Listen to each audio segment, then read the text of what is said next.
नमस्कार, the international report में मैं कादम्बिनी शर्मा हूं आपके साथ। बात करते हैं हम ईरान युद्ध की, जो एक बार फिर बुरी तरह से भड़कने की कगार पर है। वो इसलिए क्योंकि इजराइल ने लेबनान पर हमला किया और उसके जवाब में ईरान ने इजराइल पर हमला किया और इजराइल एक बार फिर से अब ईरान पर जवाबी हमले कर रहा है। राष्ट्रपति ट्रंप देख रहे हैं। तो हुआ क्या?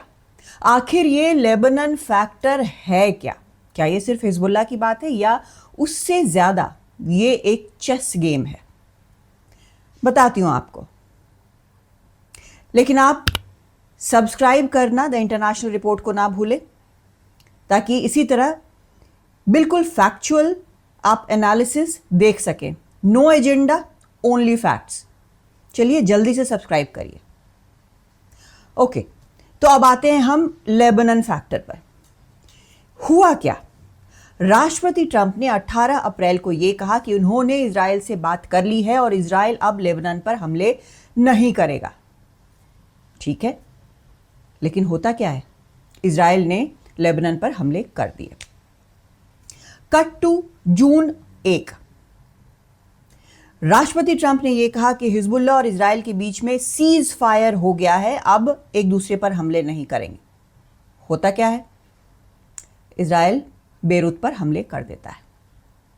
उसका कहना है कि हिजबुल्लाह के हमले नहीं रुक रहे और वो एक एक को वहां पर चुन के मारेगा, तो वहां पर वो बेरूत पर हमले कर देता है।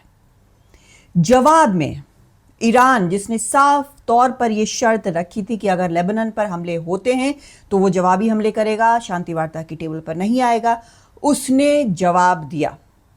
उसने इजराइल पर बैलिस्टिक मिसाइल दागे।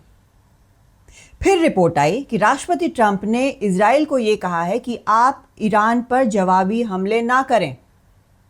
लेकिन होता क्या है? इजराइल हमले जो है ईरान पर करना शुरू कर देता है। अभी भी जो रिपोर्ट्स आई हैं उसके मुताबिक कई शहरों पर इजराइल ने हमले किए हैं। आईडीएफ ने यह माना है कि उसने हमले किए हैं। सैनिक लक्ष्यों को ईरान के उसने टारगेट बनाया। तो राष्ट्रपति ट्रंप ने जो कुछ कहा, इजराइल ने ठीक उसका उलट किया। हो क्या रहा है? इजराइल और बार बार रोकने के बावजूद भी इजराइल रुक नहीं रहा है। हालात ऐसे बने हुए हैं कि राष्ट्रपति ट्रंप के बोलने के बाद भी नहीं रुक रहा है और राष्ट्रपति ट्रंप जो है वो बेसिकली हाथ मल रहे हैं। युद्ध उनके हाथ से, युद्ध को रोकना उनके हाथ से निकल गया सा लगता है। लेकिन ईरान क्या कर रहा है? क्या ईरान जो है वो शांति डील नहीं चाहता है? लेबनान का फैक्टर आखिर उसके लिए इतना बड़ा क्यों है? बात असल में सिर्फ हिजबुल्लाह की नहीं है। आपको, हमको, सबको पता है कि हिजबुल्लाह को ईरान पूरी बैकिंग देता है और फंडिंग करता है। लेकिन यहां पर बात सिर्फ हिजबुल्लाह की नहीं है। ईरान यहां पर एक बहुत जबरदस्त गेम खेल रहा है जो कि उसके पक्ष में जाता नजर आ रहा है। ये गेम ये है कि ईरान को अच्छी तरह से पता है कि लेबनान पर इजराइल हमले नहीं रोकेगा। जिस तरह से बिल्कुल सटा हुआ इलाका है और जिस तरह से लगातार साल दर साल हिजबुल्लाह जो है वो हमले करता रहा है इजराइल पर, तो इजराइल जो है उसको बंद करने के लिए किसी भी हद तक जाएगा। साउथ लेबनान में एक बड़े हिस्से को, जमीन के एक बड़े हिस्से को जो कि इजराइल से लगता है, उसको इजराइल ने अपने कब्जे में किया है। उसको एक तरह से बफर जोन की तरह वो इस्तेमाल कर रहा है। लेकिन हिजबुल्लाह के कई कमांडर्स को वो शहरों में निशाना बना रहा है, जिसका कोलैटरल डैमेज भी बहुत होता है। जैसे कि खुद राष्ट्रपति ट्रंप ने ये कहा कि एक एक को मारने के लिए कई कई आम नागरिक भी जो हैं वो मारे जाते हैं। इसका असर ये होता है, जब इस तरह के हमले होते हैं तो इसका असर ये भी होता है कि दुनिया भर की निंदा जो है वो इजराइल और अमेरिका के पाले में आती है, क्योंकि आम नागरिकों की या फिर जो वहाँ पर हेल्थ वर्कर्स हैं या इस तरह के जो लोग हैं, उनकी हत्या वॉर में भी परमिटेड नहीं होती है। ये युद्ध के सभी नियमों के खिलाफ है। लेकिन इजराइल जो है वो निशाना बना रहा है कमांडर्स को और उसके चक्कर में बाकी लोग मारे जा रहे हैं। अब ईरान को ये पता है कि इजराइल ये निशाना बनाता रहेगा और चाहे ट्रंप कुछ भी बोले, लेकिन वो ज़्यादा दिन तक हमला किए बिना रहेगा नहीं। ईरान जो है वो इसको अपने फायदे के लिए इस्तेमाल में ला रहा है। एक, स्ट्रेट ऑफ हॉर्मुज पे उसका पूरा कब्जा है। अमेरिका उसको वहाँ से हटने के लिए बोल रहा है, कह रहा है कि आप टोल नहीं लगा सकते हैं यहाँ पर। ये सारी बातें वो कह रहा है, लेकिन जब इस तरह के हमले इजराइल करता है और ईरान उसका जवाबी हमला बता के हमले करता है और इस तरह से एक बार फिर से जवाबी हमला इजराइल की तरफ से आता है, तो असल में ये पूरा दबाव जो है वो जाता है अमेरिका की तरफ। अमेरिका की तरफ इसलिए क्योंकि अमेरिका से जो कुछ ईरान को चाहिए एक पीस डील में, वो अब तक ईरान हासिल नहीं कर पाया है। अब तक जो अमेरिका देने को तैयार है वो सिर्फ बॉम्बिंग रोकना है, उससे ज़्यादा कुछ नहीं। ईरान को क्या चाहिए, वो ईरान जो है वो कह रहा है कि वो टोल लगाएगा स्ट्रेट ऑफ हॉर्मूज में। कुछ खबरें ऐसी भी आई हैं कि करीब 1.5 से 2 मिलियन डॉलर्स जो है वो चार्ज कर रहा है हर ट्रांजिट के लिए, तो हर शिप के ट्रांजिट के लिए हर बार। तो इसमें कितनी सच्चाई है ये कहना फ़िलहाल मुश्किल है, आधिकारिक तौर पर ये कुछ भी नहीं कहा गया है। और दूसरी तरफ ईरान ये भी चाहता है कि उसके जो फ्रोज़न एसेट्स हैं, मतलब पैसे जो हैं जो अलग अलग बैंक्स में फ्रीज़ करके रखे हुए हैं, वो उसको वापस दिए जाएं। अमेरिका इसके लिए भी तैयार नहीं है। ईरान जो है वो कह रहा है कि युद्ध में उसका जो नुकसान हुआ है उसका मुआवजा दिया जाए। अमेरिका इसके लिए भी तैयार नहीं है। तो ईरान आखिर पीस डील क्यों करे? तो ईरान को लगता है कि एक तरह से दबाव बनाने का एक जो बड़ा जो उसके पास लेवरेज है वो है लेबनान। इजराइल हमले करेगा लेबनान पर और उसके बाद जो कुछ होगा उससे प्रेशर जो है वो अमेरिका पर बढ़ेगा।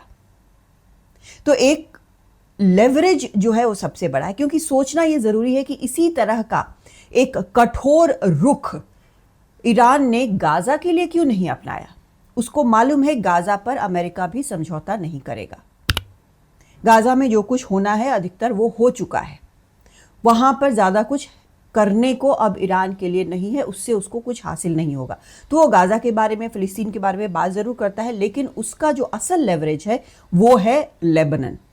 तो लेबनान पर जहाँ इजराइल हमला करेगा वहाँ ईरान भी हमला करेगा। और इजराइल कब हमला करेगा? जब हिजबुल्लाह हमला करेगा। हिजबुल्लाह किसके कंट्रोल में है? वो ईरान के कंट्रोल में है। तो एक बहुत जो ज़बरदस्त एक चेस गेम की तरह यहाँ पर लग रहा है। अब राष्ट्रपति ट्रंप के सामने समस्या ये है कि घर में महंगाई बढ़ रही है, मिड टर्म चुनाव आने वाले हैं। हाउस सीनेट ने ये वोट किया कि ईरान में युद्ध बंद हो, भले ही ये जो है उसके लिए 2/3 वोट चाहिए, लेकिन वो हुआ नहीं। उनसे सवाल पूछे जा रहे हैं और इतने लंबे युद्ध में वो कभी रहना ही नहीं चाहते थे। उनको लगा था कि फटाफट सारा मामला जो है वो हो जाएगा, निबट जाएगा, लेकिन ये हुआ नहीं। तो उनके ऊपर भी दबाव लगातार बढ़ रहा है। इस दबाव का ये मतलब है, जो एक दबाव लेबनान के ज़रिए ईरान जो एग्जर्ट कर रहा है, इसका ये मतलब है कि अब पीस डील जो करने की हड़बड़ी में ट्रंप हैं लेकिन मानना नहीं चाहते हैं, उसके लिए उनको कुछ शर्तें ईरान की माननी पड़ेंगी। तो ये जो पूरा खेल चला है उसमें ईरान का अभी अपर हैंड लग रहा है और लेबनान जो है वो इसके लिए ईरान के पास सबसे बड़ा एक तुरुप का पत्ता है। इजराइल, लेबनान, ईरान, अमेरिका, ये सारा कुछ शतरंज की बिसात पर बिछा हुआ है और अब इसका इस्तेमाल ईरान अपने लिए कर रहा है दबाव बढ़ाने के लिए अमेरिका पर। तो अमेरिका क्या इस दबाव में एक ऐसा पीस डील करेगा जो कि ईरान की शर्तों को भी काफ़ी हद तक माने, या फिर जैसा कि खुद राष्ट्रपति ट्रंप कहते हैं कि हम कोई अमेरिका की शर्तों के खिलाफ वाली डील नहीं करेंगे। तो क्या डील अगर नहीं होती है तो वो अदर ऑप्शन जो जिसकी बात बार बार ट्रंप करते हैं, क्या वो होगा? यानी कि एक बेहद बड़ा हमला ईरान पर होगा। ईरान लगातार युद्ध झेल चुका है। उसके मिसाइलों के बारे में कहा जाता है कि वो अब फिर से उसने रिप्लेनिश कर लिया है, फिर से उसका ज़ख़ीरा जमा कर लिया है। जो बताया जा रहा था कि नष्ट कर दिए गए हैं एंट्रेंस अंडरग्राउंड टनल्स के जिनमें मिसाइल हैं, वो भी बात सही साबित नहीं हुई है खुद अमेरिकी मीडिया के रिपोर्ट्स के कारण। तो अब सामने ये स्थिति है कि ईरान की कुछ शर्तों को मानते हुए क्या अमेरिका डील करेगा, क्योंकि उसके ऊपर बहुत बड़ा दबाव है। इजराइल उसकी बात सुन नहीं रहा है। इजराइल का साफ कहना है कि हमारे ऊपर हमला होगा तो हमले करेंगे, और हमलों का ये जो जवाबी हमलों का जो सिलसिला है उसका असल दबाव जो है वो राष्ट्रपति ट्रंप के ऊपर है। कुछ वक्त में ये देखना होगा कि ये किस दिशा में जाता है। क्या कुछ हो पाता है शांति डील में और शर्तें ईरान की मानी जाती हैं, या फिर एक और जो बड़ा युद्ध जिसकी आशंका है वो होती है, और दुनिया भर की अर्थव्यवस्था जिस स्ट्रेट ऑफ हॉर्मुज के बंद होने के कारण परेशान है, दबाव में है, उसके साथ क्या होता है। तो फिलहाल इस रिपोर्ट पर इतना ही। नजर बनाए रखिए और इस चैनल को, द इंटरनेशनल रिपोर्ट को जरूर सब्सक्राइब करें। नमस्कार।